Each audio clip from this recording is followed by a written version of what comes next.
High guys, welcome back to my channel. আর আজ আমি আমার চ্যানেলে আপনাদের জন্য কোনো মজার ভিডিও নিয়ে আসিনি, বরং আমি নাসিকের ঘন জঙ্গলের মধ্যে এমন একটা বাড়ির ভিডিও নিয়ে এসেছি যেখানে কোনো কিছুই একদমই ঠিক লাগছে না। কথায় আছে যে এখানে এই বাংলোতে যে একবার আসে সে আর কোনোদিন ফিরে যেতে পারে না। কিন্তু আজকে আমি নিজের জীবনের ঝুঁকি নিয়ে নিজের টিমের সবাইকে সাথে নিয়ে আপনাদের জন্য এক্সক্লুসিভ ফুটেজ নিয়ে এসেছি, যা দেখার পর আপনারা অবাক হয়ে যাবেন।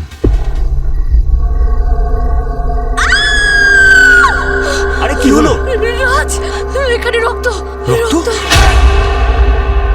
এটা রক্ত নয়। আর তুই কি করে জানলি যে এটা রক্ত? জানিস আমার কি মনে হয়, সব গ্রামবাসীরা মিলে এখানে এসে পার্টি করে। আরে তাদেরই ফেলা জুস বা কোল্ড ড্রিঙ্কসের দাগ এটা। কিন্তু রাজ, তুই তো আমায় এটা আগে বলিসনি। আমার না এখানে খুব ভয় করছে। গাইজ, এখানে লাইটও নেই। গাইস, এদিকেও কিচ্ছু নেই। Guys just come here. এদিকে আয়। এখানে এখানে দাঁড়া, একটু ভালো করে মন দিয়ে দেখ। এখানে কোনো মুভমেন্ট হচ্ছে না, কোনো আওয়াজও হচ্ছে না। আর ওই দিকটা দেখ, পর্দাটা নড়ছে। আর ওটা একটাও পর্দা নড়ছে না। এখানে এমন কিছুই নেই যা দেখে আমরা ভয় পাবো। এই সুযোগের সদ্ব্যবহার করা যাক। তুই ক্যামেরাটা বের কর, 100 মিলিয়ন ভিউজ হবেই হবে। ওকে, মানে আমাদের এখন সেটাই করতে হবে যেটা আমরা সবসময় করি। গাইজ, সত্যি বলতে কি আমার কেন জানি না মনে হচ্ছে যে আমাদের ছাড়াও এখানে কেউ আছে। আর মনে হচ্ছে যেন আমাদের দেখছে। আর যদি সত্যি বলি, আমার মনে হচ্ছে যে আমরা তার বাড়িতে এসেই তাকে আরো বেশি রাগিয়ে দিয়েছি। আর আমার একটা অদ্ভুত ফিল হচ্ছে।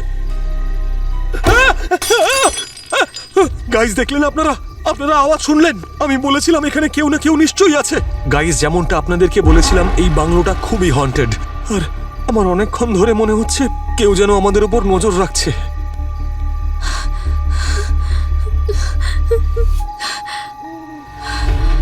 আপনারা দেখলেন তো গাইজ, ওখানে নিশ্চয়ই কেউ ছিল। আপনারা দেখেছেন? গাইজ গাইজ গাইজ গাইজ, হাওয়া হাওয়া, এখানে নিশ্চয়ই কেউ আছে। গাইজ গাইজ, যদি আমাদের কিচ্ছু হয়ে যায়, যদি কোনো দুর্ঘটনা ঘটে, মনে রাখবেন যে রাজবীর আর তার বন্ধুরা মিলে নিজেদের জীবনের ঝুঁকি নিয়ে আপনাদের জন্য এক্সক্লুসিভ ফুটেজ নিয়ে এসেছে।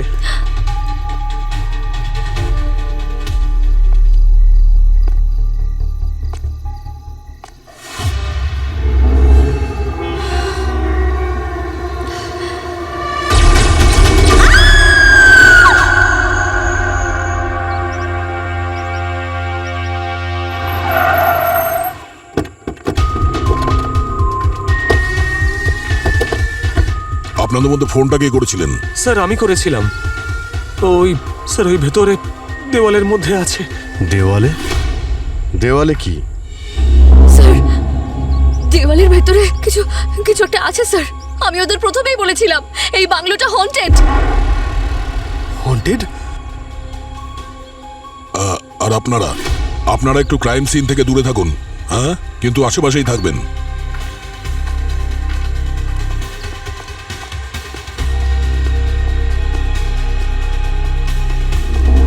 আরে ডক্টর সালুকে এসো।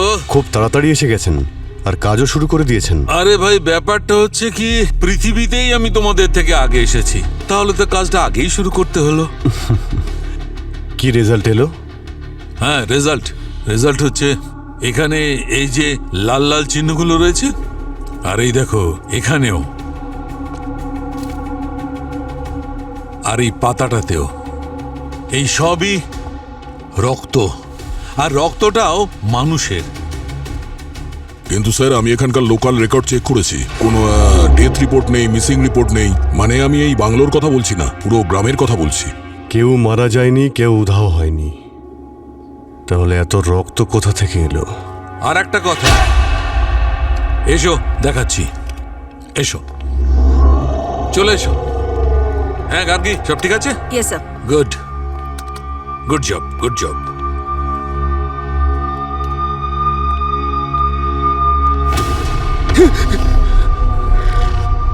কি হলো?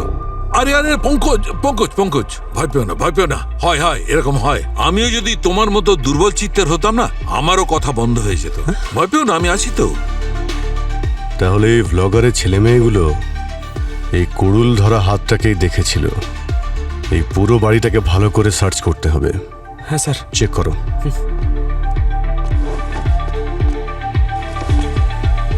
রক্ত?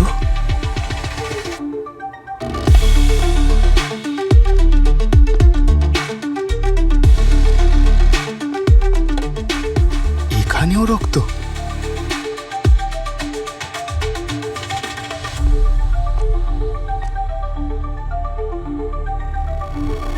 স্যার, হ্যাঁ পঙ্কজ, স্যার,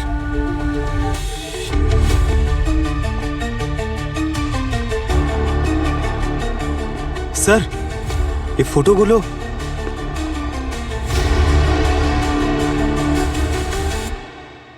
যদি ইনফরমেশন ঠিক হয় তাহলে এই শেখর হবে, আর পাশে ওর স্ত্রী ধীরজা, আর এটা ওর বোন দীপ্তি। প্রপার্টির রেকর্ডে এই নামগুলোই আছে। এখানে মনে হচ্ছে ভয়ানক কিছু হয়েছে বস। চারিদিকে রক্তই রক্ত, কিন্তু কবে হয়েছে জানা নেই। আর কেউ কাউকে মেরে দেওয়ালে কেন গেঁথে দেবে? সেটাই তো।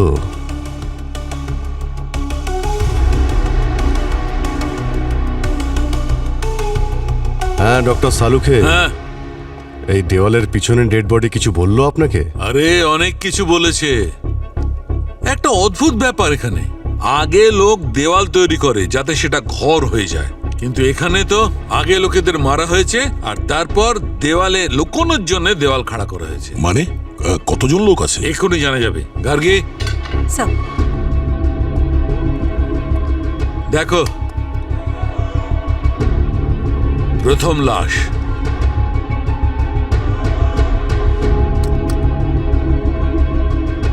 এটা হচ্ছে দ্বিতীয়টা,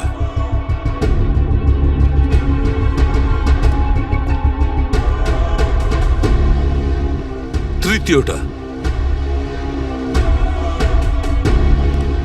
এই দেখো, এই দেওয়ালটায় সব মিলিয়ে 3টে লাশ আছে। 3 মাথা যেখানে বাধা হয় সেখানে। কিন্তু আমাদের কাজে এখনো বাধা ঘটেনি, কারণ যে দেওয়ালটা বানিয়েছে সে দেওয়ালটা বানানোর জন্য ক্যালসিয়াম হাইড্রক্সাইড ব্যবহার করেছে। ক্যালসিয়াম হাইড্রক্সাইড, চুন? হ্যাঁ, চুন চুন, যেটা খুব সহজে লাশকে পচন ধরতে দেয় না, লাশে আস্তে আস্তে পচন ধরে। তাহলে ভাই, যখনই এই 3খানা লাশ বাইরে আসবে, আমাদের কাছে পৌঁছাবে, আমাদের এর ফরেনসিক ডেটা বার করতে একটুও কষ্ট হবে না। ঠিক আছে, আপনি আর গার্গী ডিটেলিং করুন, ততক্ষণ আমরা এই গ্রামের লোকেদের জিজ্ঞাসাবাদ করছি। একদম ঠিক আছে। আমি তোমাদের বলেছিলাম তো, এটা কোনো সাধারণ বাংলো নয়। আমরা কেউই এখানে যাই না, কারণ এই বাংলোতে এমন কিছু আছে যা এই পৃথিবী আর আমাদের চিন্তা ভাবনা এই দুটোরই ঊর্ধ্বে। বলেছিলাম কিনা? হ্যাঁ, এই বাংলো অভিশপ্ত। কিসের এত অভিশপ্ত প্রধানবাবু? কোন অভিশাপের কথা বলছেন আপনি? আর এই বাংলো সম্পর্কে আপনারা কি কি জানেন? কারণ এর ভেতরে আমরা 3টে ডেড বডি পেয়েছি, তাও দেওয়ালের মধ্যে গাঁথা। কিন্তু এটা তো হতে পারে না যে গ্রামের 3জন লোক মারা গেল আর গ্রামের কেউ জানতেও পারলো না এই ব্যাপারে। হ্যাঁ, না কোনো মিসিং রিপোর্ট, না পুলিশ কমপ্লেন। এই গ্রামে এসব কি হচ্ছে? আমরা কিছু জানি না স্যার। আমার তো মনে হচ্ছে গ্রামের লোকেরা ইচ্ছে করে গুজবটা ছড়িয়েছে যে এই বাংলোতে ভূত আছে। কি প্রধানবাবু, আপনি কি বাংলোটা দখল করতে চাইছেন নাকি? আইনকে আমি যথেষ্ট সম্মান করি, এইভাবে আপনি আমাকে দোষারোপ করতে পারেন না। এই গ্রাম আর এই গ্রামবাসীর দেখাশোনা করা, যেটা আমার প্রধান কর্তব্য, যেটা আমি সৎভাবে পালন করি। তাহলে আপনারই তো কর্তব্য যে গ্রামের 3জন লোক মারা গেল তাদের খোঁজ রাখা। কি বলুন? দয়া, এখন আমার মনে হচ্ছে যে ওনাকে জেলের ভিতর থেকে একটু ঘুরিয়ে আনতে হবে, তবেই উনি কিছু বলবেন। আরে স্যার, গ্রামের সবাইকে বারণ করেছিলাম, এমনকি কঠোরভাবে বারণ করেছিলাম এই বাংলোতে যেন না যায়। সেই রাতে যা হয়েছিল তারপর। কোন রাতে? কি হয়েছিল কি সেই রাতে? হ্যাঁ, শেখরের জন্ম এই গ্রামেই হয়েছিল। ওর মা বাবা খুব গরিব ছিল। ওর জন্মের পর পুরো পরিবার মুম্বাই চলে গেল। ওখানে গিয়ে ওরা অনেক স্ট্রাগল করে এবং অনেক টাকা ইনকাম করে। কিন্তু বাবা মায়ের মৃত্যুর পর শেখর এই বাংলোটাকে বড় করলো। ওই ধরুন 2 বছর আগে শেখর নিজের জন্মদিনে নিজের ওয়াইফ ধীরজা আর বোন দীপ্তির সঙ্গে আবার এখানে আসে। মুম্বাই থেকে অনেক গেস্টরাও এখানে অ্যাটেন্ড করেছিল। শেখর যখন বাংলোটাকে বড় করলো, সেই সময় এখানে একটা বড় বটগাছ ছিল। আর আমরা তো সবাই জানি গাছেরও প্রাণ থাকে, কিন্তু শেখর এইসব কথা বিশ্বাস করলো না। বাংলোটাকে বড় করার জন্য সে বটগাছটাকে কেটেই ফেললো। আর তারপর থেকেই কোনো অশুভ আত্মা ওর উপর ভর করে আর সে প্রত্যেককে মেরে ফেলে। কিন্তু মেরেছিলটাকে? শেখর নিজেই। আমি বলতে চাইছি ওর ভেতরে থাকা অশুভ আত্মা। তখন আমরা সবাই দেখেছিলাম কিভাবে ওই অশুভ আত্মা ওর শরীরকে মাধ্যম মারিয়ে সবাইকে মারলো।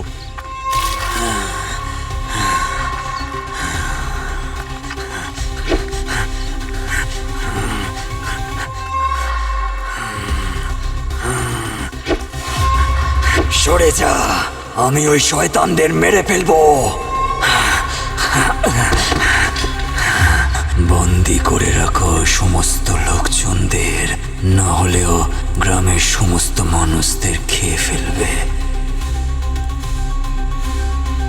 তারপর আমরা সবাই ওই বাংলোর দিকে দৌড়ে যাই।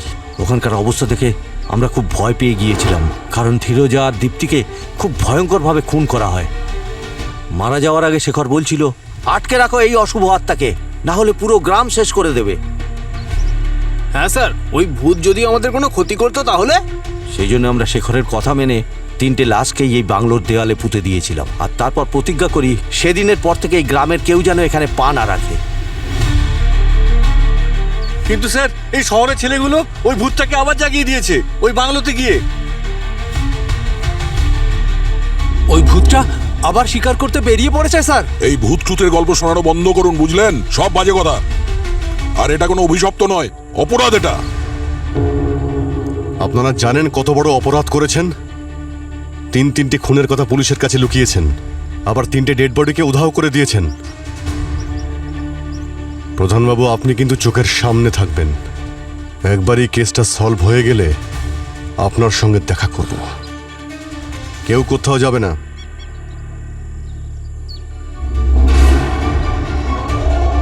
এ তো খুবই অদ্ভুত কেস ভাই।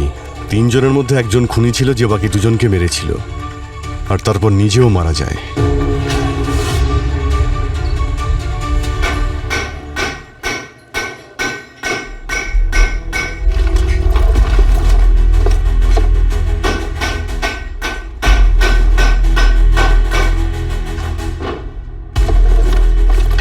হ্যাঁ ডক্টর সালুকে, আরে একটা ডেড বডি পেয়েছেন? হ্যাঁ জানতে পারলেন কিছু এই ডেড বডির ব্যাপারে? হ্যাঁ, জানা গেছে, অনেক কিছু জানা গেছে। বস, আমরা এই যে লাশটা বার করেছি, এটা প্রায় 45 থেকে 50 বছর কোনো পুরুষের। গার্গী,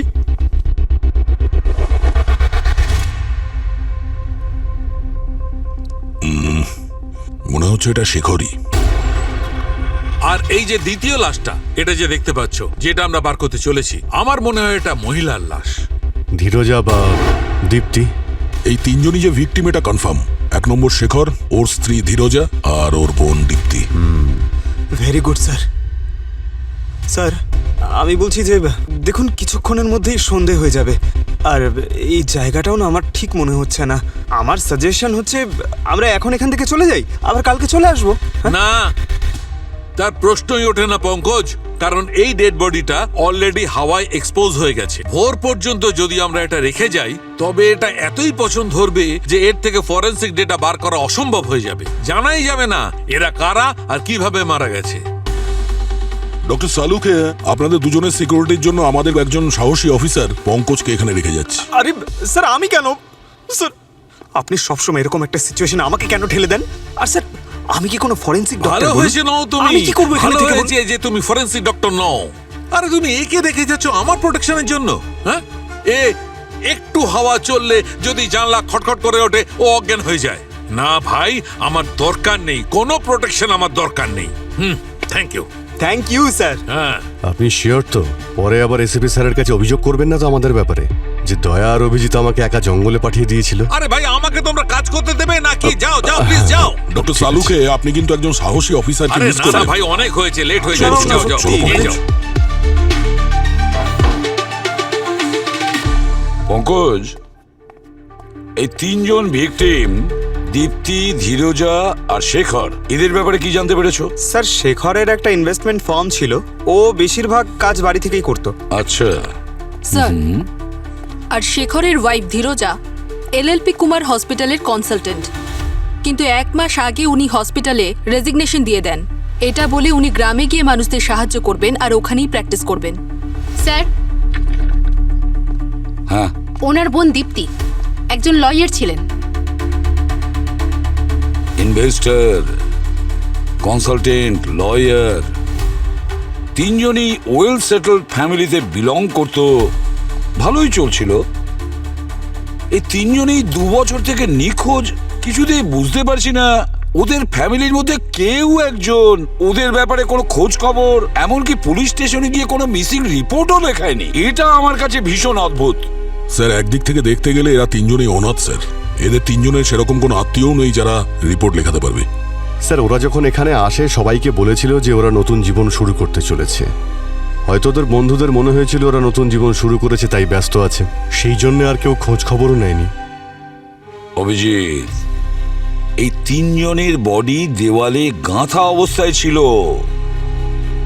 কেউ বলতেই পারছে না এদের কি হয়েছিল। বুঝে উঠতে পারছি না ব্যাপারটা কি। আচ্ছা, শালুকে কি কিছু জানতে পেরেছিল কি হয়েছিল ওদের সঙ্গে? স্যার, ডক্টর সালুকে আর গার্গী আজকে রাত্রে ওখানেই থাকবে, যাতে সময় থাকতে বডি রিকভার করতে পারে আর টেস্টের জন্য পাঠাতে পারে।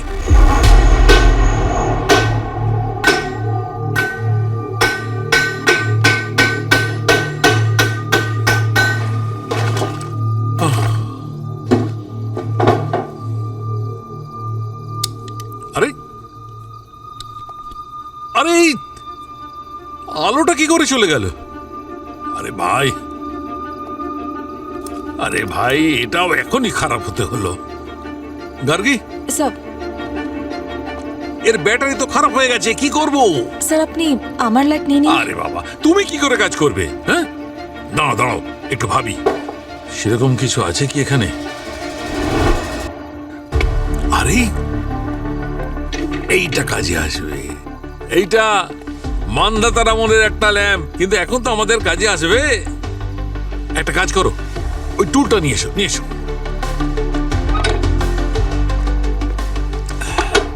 এখন দেখি এই যন্ত্রটা জ্বলে ওঠে কি না। এক কাজ করো, তোমার কিট থেকে না লাইটারটা নিয়ে এসো। লাইটার, যাও। স্যার,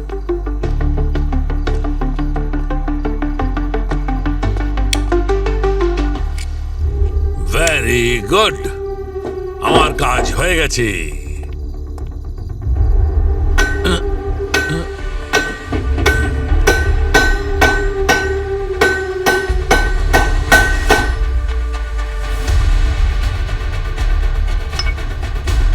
কি হচ্ছে, এটা কি?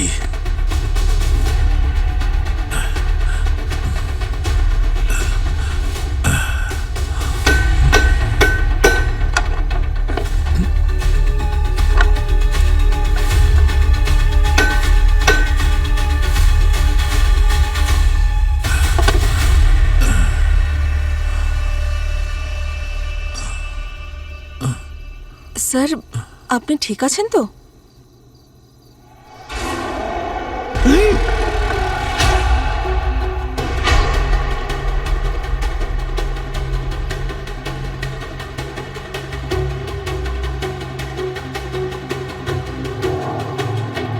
স্যার, কিছু হয়েছে নাকি আপনার? জল নিয়ে আসবো আপনার জন্য?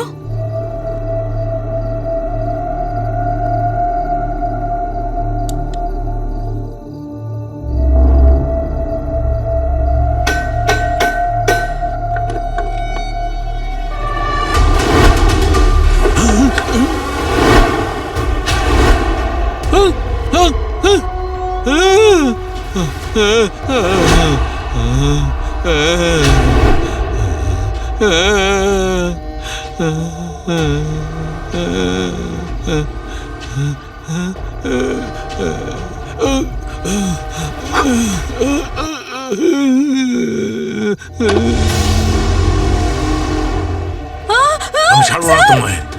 স্যার কি করছেন স্যার? স্যার দাঁড়িয়ে আপনি যাও, আমাকে এভাবে দাঁড়াও তাড়া বলছি। করছেন কেন স্যার? স্যার প্লিজ স্যার, দাঁড়াও। স্যার প্লিজ আমাকে ছেড়ে দিন স্যার। ছাড়বো না, ছাড়বো না তোমায়। স্যার প্লিজ স্যার, বেরিয়ে ফেলবো, স্যার বেরিয়ে আমাকে ফেলবো। ছেড়ে দিন দাঁড়াও, স্যার। দাঁড়াও বলছি। দাঁড়াও,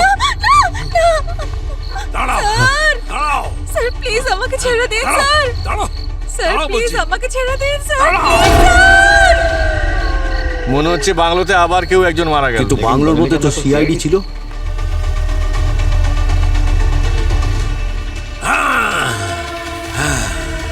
দাঁড়াও দাঁড়াও, নাহলে মেরেই দেবো। এসো এসো, আমার সামনে এসো, ছাড়বো না তোমায়। দাঁড়াও দাঁড়াও দাঁড়াও দাঁড়াও, আমি তোমাকে মেরেই ফেলবো। দাঁড়াও বলছি, দাঁড়াও। সামনে এসো, ছাড়বো না তোমায়। সামনে এসো, ছাড়বো না তোমায়। দাঁড়াও।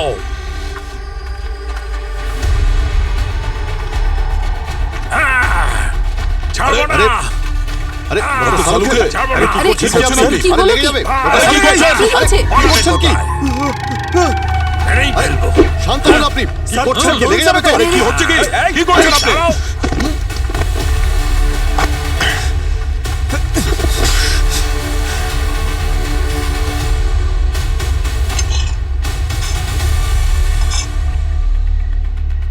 ডক্টর সালুকে কি করছেন কি আপনি? ডক্টর সালুকে, ডক্টর সালুকে কি আপনি?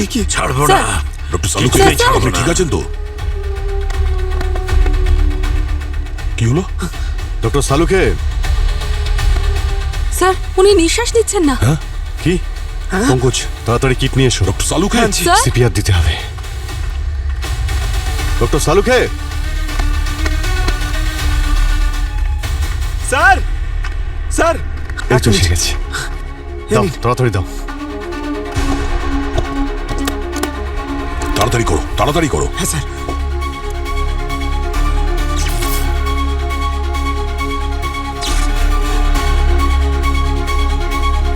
নিঃশ্বাস পড়ছে। তাড়াতাড়ি অ্যাম্বুলেন্সে ফোন করো। ওনাকে হসপিটালে নিয়ে যাও, অ্যাডমিট করতে হবে।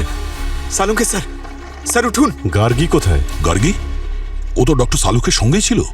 ওর আবার কিছু। গার্গি, গার্গী, গার্গী, গার্গী,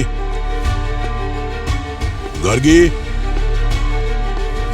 গার্গি, গার্গি। স্যার কোথাও নেই। গার্গী, গার্গী, গার্গী, গার্গী, গার্গী, গার্গী, দরজা খোলো, আমরা চলে এসেছি। স্যার, গার্গী, তুমি ঠিক আছো তো? ইটস ওকে, ভয় পেও না। কি হয়েছে বলো? হ্যাঁ, কি হয়েছে? হ্যাঁ, গার্গী, তুমি ঠিক আছো? কি হয়েছে? হ্যাঁ, সাবধানে, আর সাবধানে, সাবধানে, সাবধানে। হ্যাঁ বলো। স্যার, ওই সালুকে স্যার আমাকে মারতে চাইছিলেন স্যার। উনি আমাকে হাতে কুড়ুল নিয়ে তাড়া করেছিলেন। আমি যদি এখানে লুকিয়ে পড়ে দরজা ভেতর থেকে না বন্ধ করতাম, তাহলে উনি আমাকে মেরেই ফেলতেন স্যার। নিয়ে যাও। গার্গি, তুমি যাও এখান থেকে। যাও। চলো চলো। দয়া, এসব কি হচ্ছে বাংলোর ভিতরে? ডক্টর সালুকেরও মাথা খারাপ হয়ে গেছে। কিছু তো আছে এখানে। মাই গড, এসব হলো কি করে? কি করেই বা হলো? তাও আবার শাহরুখের সঙ্গে। শাহরুখের সঙ্গে এই সমস্ত কিভাবে হয়? This is impossible, impossible. এটা কি করে? বুঝতে পারছি না স্যার, কালকে রাত্রে ওখানে ডক্টর সালুকের সাথে কি হয়েছে যে উনি মানসিক ভারসাম্যই হারিয়ে ফেলেছেন। মাই গড, এখন কোথায়? স্যার হসপিটালেই আছেন। ডক্টরের সঙ্গে কথা হয়েছে, এখন স্টেবল। হ্যাঁ, কে নিয়ে গিয়েছিল হসপিটালে? পঙ্কজ। তুমি এখানে কি করছো?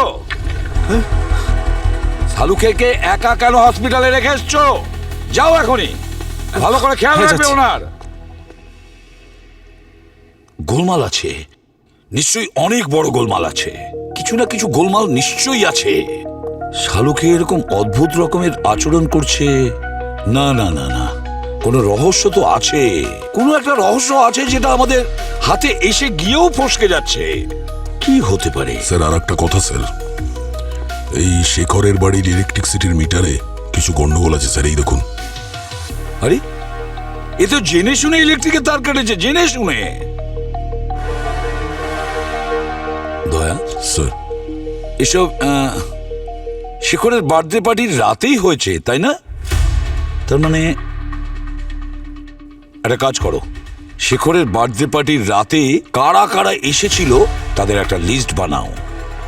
ওদের মধ্যে কেউ তো নিশ্চয়ই আছে যার কিনা শেখরের মৃত্যুতে লাভ হয়েছিল। গার্গী, আমি বলছিলাম যে কোথায় গেল গার্গী?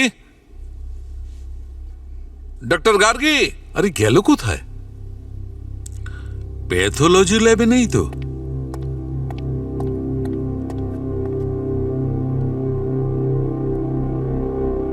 আরে এখানে বসে আছে,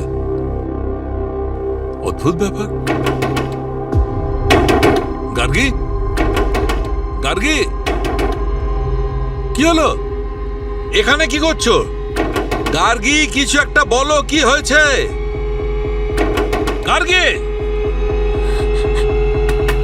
গার্গী, দরজা খোলো। আরে দরজাটা কেন বন্ধ করলে তুমি? অদ্ভুত ব্যাপার, আমার কেবিনে আমাকেই ঢুকতে দিচ্ছ না, লক করে বসে আছো। আরে বাহ সালুঙ্কে স্যার, বাহ বাহ বাহ। ওখানে আমি সারা হসপিটাল খুঁজে বেড়াচ্ছি আর আপনি এখানে দাঁড়িয়ে রয়েছেন। একটা কথা বলো, তোমরা আমাকে কেন হসপিটালে ফেলে এলে? আর আমি কি এমন করেছি? আপনি হসপিটালে কেন ছিলেন সেটা তো এসিপি স্যার আপনাকে বলবেন। আপনি যে কি করেছেন সেটাই গার্গী বলবে। আরে কখন বলবে? 10টার থেকে জিজ্ঞেস করছি, ও ঘর বন্ধ করে বসে আছে, কিছুই বলছে না। Allow me. অ্যালাউড। গার্গী, এদিকে এসো। আরে এদিকে এসো না, আমার কাছে এসো। আরে ভয় পেও না, এসো এসো। এই যে দাঁড়িয়ে আছেন, ওনাকে বলো কি করেছিলেন উনি। বলো বলো বলো, কি করেছি আমি? স্যার, আমি এটা নিয়ে কোনো কথা বলতে চাই না, আমি বিজি আছি এখন। শুনতে পেয়েছো? ও বিজি আছে। বিজি নয়, ও ট্রমাটাইজ। আপনি ওকে ট্রমা দিয়েছেন। কি বলছোটা কি তুমি? আসুন আসুন, এদিকে কোথায় আসুন। যাবো? আরে আপনাকে ভয় পাচ্ছে ও। না না না, আসুন আসুন, ছাড়ো। আমার সঙ্গে আসুন। আপনি আমার কথা শুনুন। কাল রাতে কি হয়েছে? কাল রাতে আপনার ওপর একটা ভূত ভর করেছিল। আরে কি উল্টোপাল্টা বকছো? একজন সায়েন্টিস্টের কাছে তুমি বলছো কি সব ভূত? স্যার, সায়েন্স টাইন্স সব নিজের জায়গায় ঠিক আছে, কিন্তু আজ পর্যন্ত হিস্ট্রিতে এমন কোনো হরর পিকচার নেই যেটা আমি দেখিনি। হিন্দি, ইংলিশ, ফিলিপিনো সব। একটা মানুষের উপর যখন কোনো ভূত ভর করে না, তার মুখটা দেখতে এই রকম লাগে। আমার মুখটা একটা... আরে ভাই প্লিজ, পঙ্কজ প্লিজ, আমাকে কাজ করতে দাও, আমাকে শান্তিতে কাজ করতে দাও। আরে আমাকে একটু স্যার, শান্তি দাও। আমরা আপনার কাছ থেকে শান্তি চাই স্যার। আপনি সবার শান্তি দূর করে দিয়েছেন স্যার। আমি? হ্যাঁ, আমার কথা শুনুন। হ্যাঁ, আমার একটা বন্ধু আছে, রঞ্জিত। আচ্ছা, ও হচ্ছে ভূতেদের বিশেষজ্ঞ ভাই। বিশেষজ্ঞ। স্যার চলুন, আমি আপনাকে ওর কাছে নিয়ে যাচ্ছি। না না না, নো নো না না, নো বলে কোনো কাজ হবে না স্যার, আপনাকে যেতেই হবে। না, কিডন্যাপ করবো আপনাকে, কিডন্যাপ করবো আপনাকে।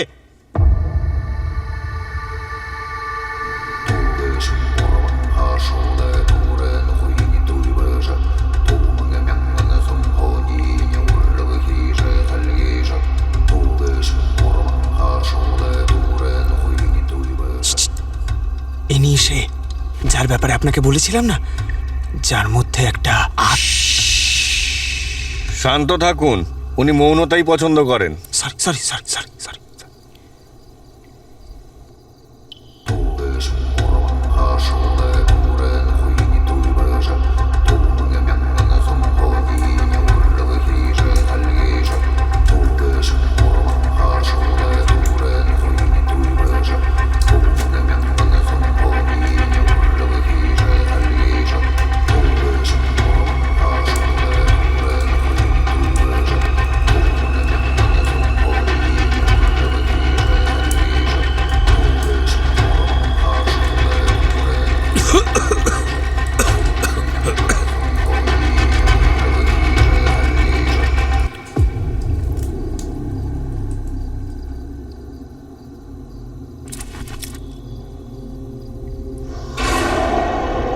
এ কি, উনি আবার কোথায় চলে গেলেন?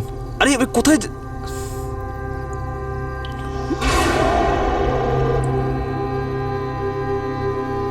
সালুকে স্যার,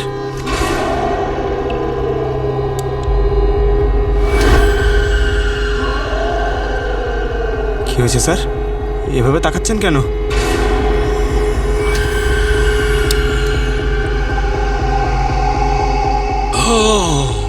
আরে স্যার, এরকম লাল লাল চোখে তাকাচ্ছেন কেন?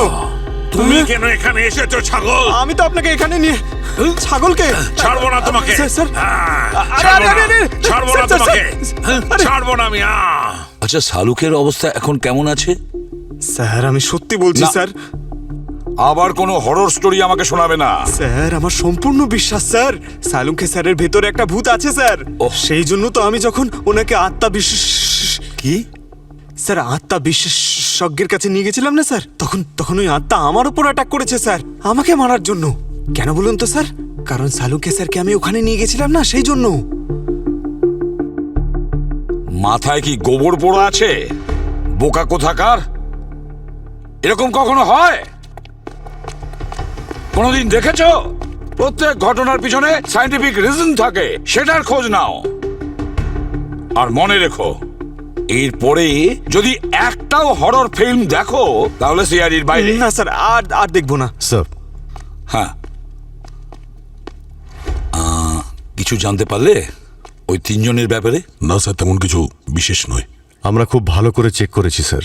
শেখরের মৃত্যুতে কারো লাভ হতে পারে সেটা তো মনে হচ্ছে না।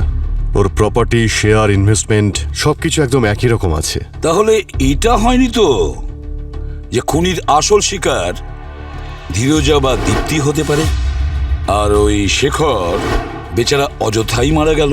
স্যার, দীপ্তির রেকর্ড তো একদম ক্লিয়ার, ওর ওপর সন্দেহ করার কোনো কারণ নেই। আর স্যার, এই যে ধীরজা, উনি কবচ রক্ষার সঙ্গে যুক্ত। কবচ রক্ষার সঙ্গে যুক্ত? 3টে লোক খুন হয়ে গেছে, ধীরজা, ওর স্বামী আর ওর ননদ। হোয়াট? ধীরজা যখন এখানে কাজ করতেন, আপনি তো ওনার সিনিয়র ছিলেন। ম্যাম, আমি শুধু ওনার সিনিয়রই নই, ওর সব থেকে ভালো বন্ধুও ছিলাম। ধীরজার কারোর সঙ্গে শত্রুতা ছিল? আমি ওর সঙ্গে বেশ কিছু বছর কাজ করেছি। আমি তো এটা ভাবতেই পারছি না যে ওর কোনো রকম শত্রু থাকতে পারে। ওই হসপিটালের সব থেকে পছন্দের ডাক্তার ছিল। তাহলে ধীরজা রিজাইন কেন করলেন? ওর স্বামীর সঙ্গে গ্রামে যেতে চেয়েছিল। শেখর ওখানে একটা নতুন জীবনের স্বপ্ন দেখেছিল, আর ধীরজা শেখরের স্বপ্নকে নিজের করে নিয়েছিল। জানেন তো, আমি ওর নাম কবচ রক্ষার জন্য রেকমেন্ড করেছিলাম। কবচ রক্ষা? কবচ রক্ষা একটা স্পেশাল ডিফেন্স অর্গানাইজেশন। এরা ইন্ডিয়াতে রিসার্চ অ্যান্ড ডেভেলপমেন্টের সঙ্গে যুক্ত ওয়েপন টেকনোলজি, বায়োপেনের ওপরে তারা কাজ করে, রিসার্চ করে। স্যার, ধীরজার ক্রেডেন্সিয়ালে লেটার অফ অ্যাপ্রিসিয়েশন আছে স্যার, যেটা কবচ রক্ষা দিয়েছে কোনো বিশেষ সার্ভিসের জন্য। কিন্তু স্যার, একটা ডিফেন্স অর্গানাইজেশন একজন নর্মাল ডক্টরকে অ্যাপ্রিসিয়েশন লেটার কেন দেবে? এটাও তো হতে পারে যে এই কবচ রক্ষা 3টে মার্ডারের সঙ্গে কোনো সম্পর্ক আছে। কবচ রক্ষা। যাই হোক, আমরা আমাদের সায়েন্টিস্টের কাছে যাই, দেখি তিনি কি করছেন। চলো। হ্যাঁ গার্গী, এতে 1 ফোঁটা দাও, দাও, শুধু 1 ফোঁটা। হ্যাঁ, চেক করো। ভাই, হ্যাঁ, আবার কুড়ুল তুলেছিলেন নাকি? কাউকে মারবে না বলে? না, খোলো না, খোলো না। আমি তো নিজেই গার্গীকে বলেছি আমাকে বেঁধে দাও। কে জানে আমার শরীরে আবার কে কবজা করে বসে। আরে কি সব বাজে কথা বলছো? আরে বাজে কথা বলছি না বস, সত্যি বলছি। আমি ওই রঞ্জিত, ওই আত্মা বিশেষজ্ঞ ঘরের ফুটেজ চেক করেছি, আর আমি ঠিক বুঝতে পেরেছি যে আমার ওপর আবার কেউ না কেউ ভর করছে। ও হো, মানে ডক্টর সালুকের সঙ্গে আমার সম্পর্ক এই পর্যন্তই ছিল।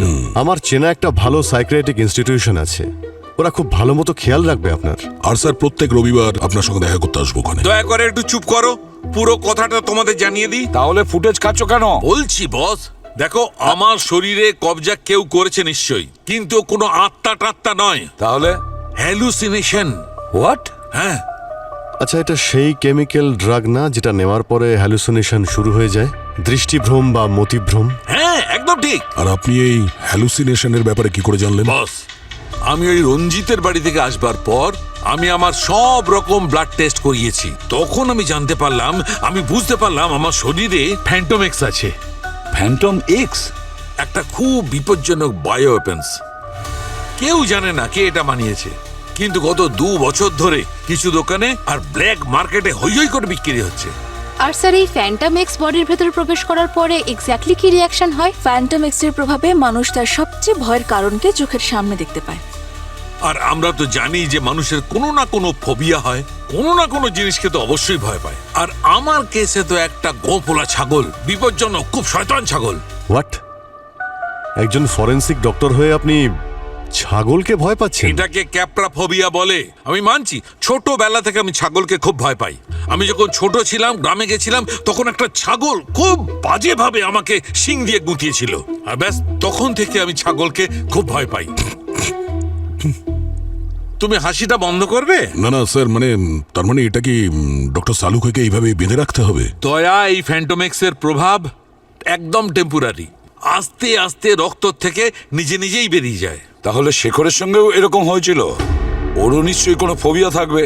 আর যখনই এই ফ্যান্টোমেক্সের গ্যাসটা ওর শরীরের ভেতরে যায়, আর সাথে সাথেই ফোবিয়া ট্রিগার করতে থাকে, আর সেটার এফেক্টেই সে তার স্ত্রী আর বোনকে নিকৃষ্ট শয়তান মনে করে মেরে ফেলে। একদম। স্যার একটা কথা বুঝতে পারলাম না, এই শেখর ফ্যান্টোমেক্সের প্রভাবে খুব টায়ার্ড হয়ে গেছিল, টায়ার্ডের জন্যই ও মারা গেছিল, কিন্তু ডক্টর সালুকে তো... আমি বেঁচে আছি শুধু তোমাদের জন্য বস। একদম ঠিক। যদি সেই সময় তোমরা আমাকে সিপিআর না দিতে তাড়াতাড়ি, তবে আমারও অবস্থা এই শেখরের মতো হতো। কখনো বকেন, আবার কখনো প্রশংসাও আগে করেন। হ্যাঁ, যেমন কাজ করবে তেমনই রিয়াকশন পাবে। করুন করুন করুন। আচ্ছা, এখানেই কি গল্পের ইন্টারভ্যাল নাকি আরো আছে? আরো কিছু আছে বস। আমি এখন প্রত্যেকটা জিনিসকে ছুঁয়ে গন্ধ শুকে জানবার চেষ্টা করছি যে ওই রঞ্জিতের বাড়িতে কোন জিনিসটা আমাকে ওই ফ্যান্টোমেক্সটা ট্রিগার করেছে। করো না। হ্যাঁ, আমি সেটাই করছি। চলো যাও।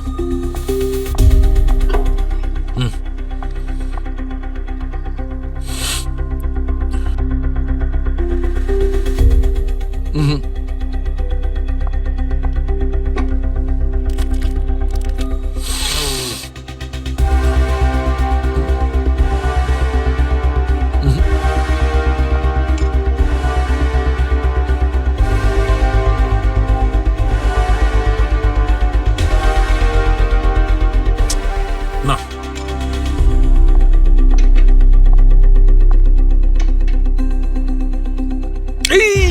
এটা নিয়ে যাও, নিয়ে যাও, এটা দূরে নিয়ে যাও, এটা সরিয়ে ফেলো। গার্গিয়াটা তাড়াতাড়ি সরিয়ে ফেলো। বস, এই ল্যাম্প দিয়ে ফ্যান্টোমেক্সটা ট্রিগার করা হয়েছে। এবার আমাকে খুলে দাও, খুলে দাও, আমাকে খুলে দাও। Thank you, thank you, thank you.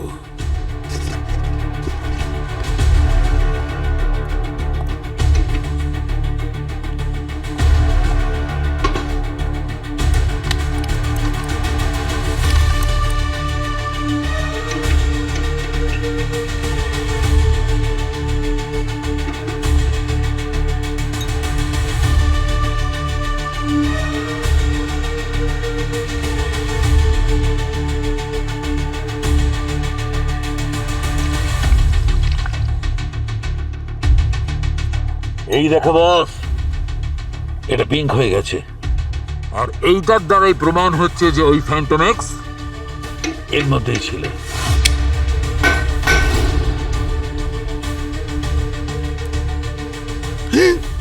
আসলে হয়েছিল কি, ওই ফ্যান্টোমেক্সের কিছু পার্টিকলস আমার নাকের মধ্যে জমে গিয়েছিল। যখন রঞ্জিত ধোঁয়া ছাড়লো, তখন ওই ধোঁয়া থেকে বাঁচবার জন্য আমি জোরে শ্বাস নিলাম। তখন আমার নাকের মধ্যে জমে থাকা পার্টিকেল আমার শরীরের মধ্যে ঢুকে গিয়ে ট্রিগার করলো, আর আমাকে আরেকবার অ্যাটাক করলো। স্যার, পার্টির রাতে শেখরের বাড়ির ইলেকট্রিক কানেকশন ইচ্ছে করেই কাটা হয়েছিল, যাতে ও বাধ্য হয় এই ল্যাম্পটাকে জ্বালাতে। আর যখনই শেখর ল্যাম্পটা জ্বালায়, তখনই ফ্যান্টোমেক্স থেকে গ্যাস বেরোয়, শরীরের ভেতরে প্রবেশ করে, আর হ্যালোসিনেশন শুরু হয়ে যায়। তাহলে তো পার্টির দিন রাতে কেউ না কেউ ওকে এটা গিফট করেছিল।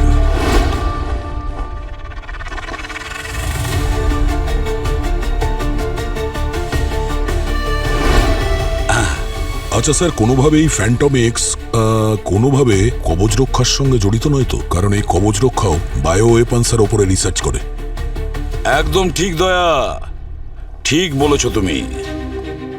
এবারে বুঝতে পেরেছি ওই খুনি পর্যন্ত কিভাবে পৌঁছবো। শেখরের ফ্যামিলিরা সবাই মুম্বাইয়ে থাকেন। খুব স্বাভাবিক ব্যাপার যে তাদের যারা গেস্ট তারাও নিশ্চয়ই মুম্বাইয়ের বাসিন্দা। আর এদিকে নাসিক যাওয়ার জন্য এটাই একমাত্র রুট, আর সেই রুট দিয়েই এসেছে ওরা। আর সেই রুটে টোল প্লাজাও আছে, টোল ট্যাক্স দিয়েই থাকবে। সব 2 বছর আগে টোল বুথের রেকর্ডগুলো ডিলিট তো করা হয়েছে। যা বাবা। কিন্তু আমি সমস্ত গাড়ির ফাস্ট্যাগের ডেটা পেয়ে গেছি। ফ্যান্টাস্টিক! আর আমাদের কাছে কবচ রক্ষা যাওয়া আসার গাড়ির সমস্ত ডিটেলস পেয়ে যাব। এই দুটো লিস্ট ম্যাচ করে দেখতে হবে। এদের মধ্যে যদি কোনো রকম কমন গাড়ি পাওয়া যায় তাহলে বুঝে নাও আমাদের কাজ সাকসেস।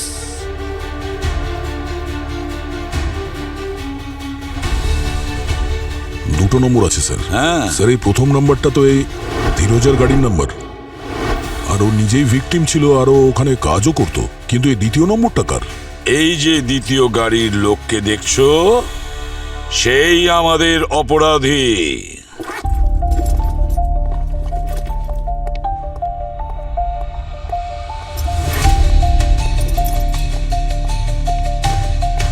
ডক্টর মোহন, দেখে মনে হচ্ছে খুব তাড়াহুড়ো আছে।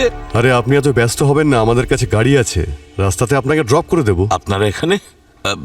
আমি আমি একটা মেডিকেল কনফারেন্সের জন্য যাচ্ছিলাম। আরে সেই কনফারেন্সেরই আপডেট দিতে এসেছি আমরা। আসলে এই কনফারেন্সের লোকেশনটা চেঞ্জ হয়ে গেছে। অ্যাকচুয়ালি এখন ওটা জেলে হবে। জেলে? হ্যাঁ, জেলে। কিন্তু কেন? আমি কি করেছি? করেছেন কি আর কিভাবে করেছেন এটা তো আপনিই জানেন।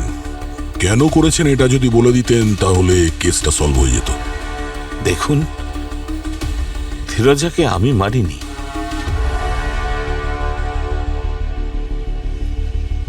কিন্তু আমি এটা বলতে পারি কে কাজটা করেছে। ধীরজা রিজাইন করবার ঠিক 1 সপ্তাহ আগে খুব সাবধানে লুকিয়ে এক অজানা ব্যক্তির সঙ্গে কথা বলতো। কখনো কখনো মনে হতো যে ও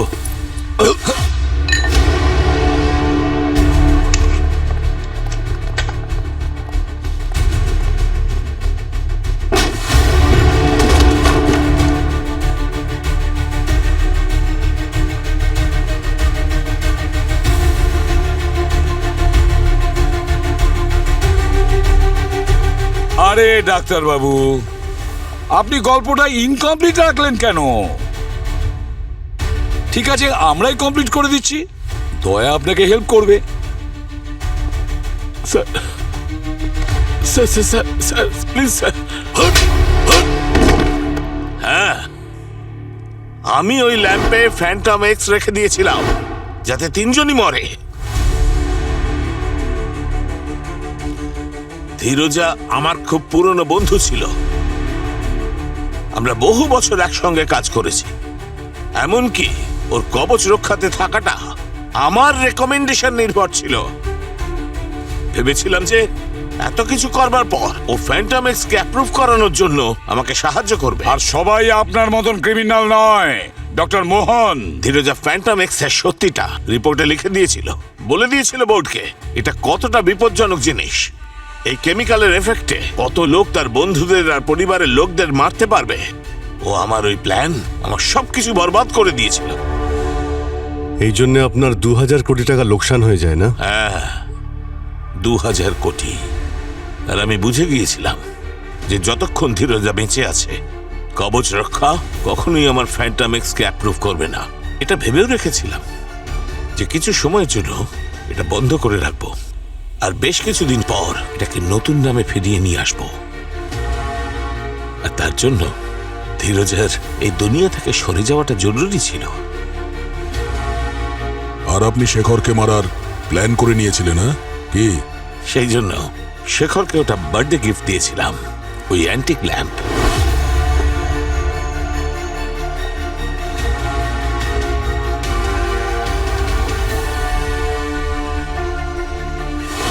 আর তারপরে বাড়ির ইলেকট্রিক লাইন কেটে দিয়েছিলাম যাতে রাতে ঘরে তো ওই ল্যাম্পটা জ্বালানোর প্রয়োজন পড়ে, ওরা যেন ওই ল্যাম্পটা ইউজ করে।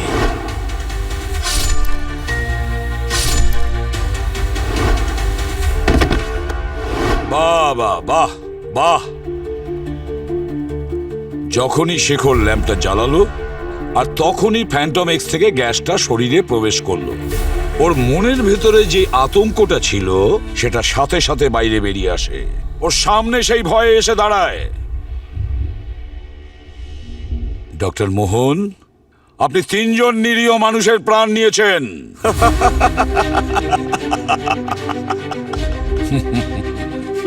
হাসছেন আপনি? আপনি জানেন একজন মানুষের সব থেকে বড় ভয় কি? মৃত্যু। সেটা হলো মৃত্যু। এখন মৃত্যু আপনার সামনে দাঁড়িয়ে, ফাঁসি হবে আপনার, ফাঁসি। নিয়ে যাও একে।